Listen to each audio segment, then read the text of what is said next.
लोकायत ही अरुण परेरा नावाच्या एका नक्षलवाद्याशी संबंधित संघटना आहे.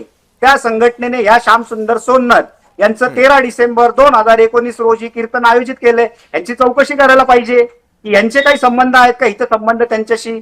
दामगुडेजी, एखाद्या विचारधारेचं चळवळीचं समर्थन करणं हा गुन्हा नाही असे स्पष्ट निर्देश सुप्रीम कोर्टाने सुद्धा दिलेले आहेत विनायक सेन प्रकरणात. तुम्ही अगदी उद्या बंदुका घेऊन जरी काही क्रांती केली तरी मला काही त्यांनी अडचण होणार नाहीये. ठीक आहे. मी आता ते जस्ट सर्च मारलं तर मी सांगितलं ना, मी लगेच पुरावा देत असतो. मी काय असं कुठून हवेमधनं गोळीबार नाही करत आहे. बघा लोकायत आणि श्यामसुंदर सोन्नरचे संबंध. सोन्नर यांच्यावर हा आरोप केला, त्यामुळे अगदी 30 सेकंदात सोन्नर यांची प्रतिक्रिया घे तुम्ही. सोन्नरजी, अगदी थोडक्यात बोला, तुम्हाला काय म्हणायचं मुद्द्यावर? काय म्हणतो की आम्ही न देखवा अवगुण, आम्ही संतांचे विचार मांडलेत की नाही. मी कुणाच्या संस्थेच्या संघ, कुठल्या पक्षाचं, कुठल्या संस्थेचं मी त्या ठिकाणी समर्थन केलंय का?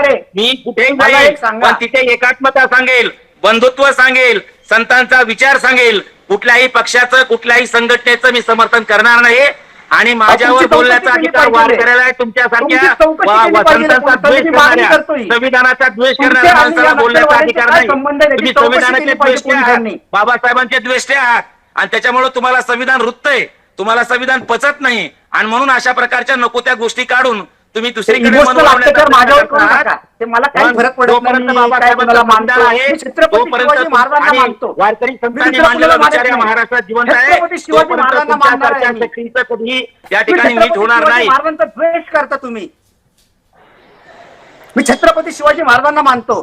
तुम्ही प्रश्न विचारता की तुकाराम महाराज हे सदैव वैकुंठाला गेले का नाही, तुम्ही त्यांचा खून झाला म्हणून सांगता. असे नालायक या वाऱ्यांमध्ये काय काम कशाला करता? तुम्ही त्यांच्यावरती प्रश्न उठवता. तुम्ही नक्षलवादी शपथ खाता की मी हिंदू धर्मातल्या देवी देवतांना मानत नाही. प्रत्येक तुमचं काय काम आहे आमच्या वारीमध्ये? तुम्ही आमच्या मूर्ती भंजकांना त्या वारीमध्ये घेऊन येता. प्रत्येक ठिकाणी घेऊन मधली भूमी दिली आहे आणि माझ्या घरामधली परंपरा आहे. तुमच्यासारखा तुम्हाला रुततात, तुकाराम महाराज तुम्हाला रुततात, ज्ञानेश्वर महाराज तुम्हाला रुततात. त्या ठिकाणी तुमच्या तळफळाट होतो.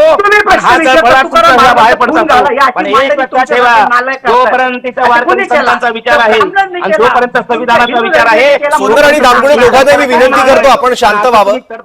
दामगुडे आणि सोन्नरजी दोघांनाही विनंती करतो मी शांत व्हावं.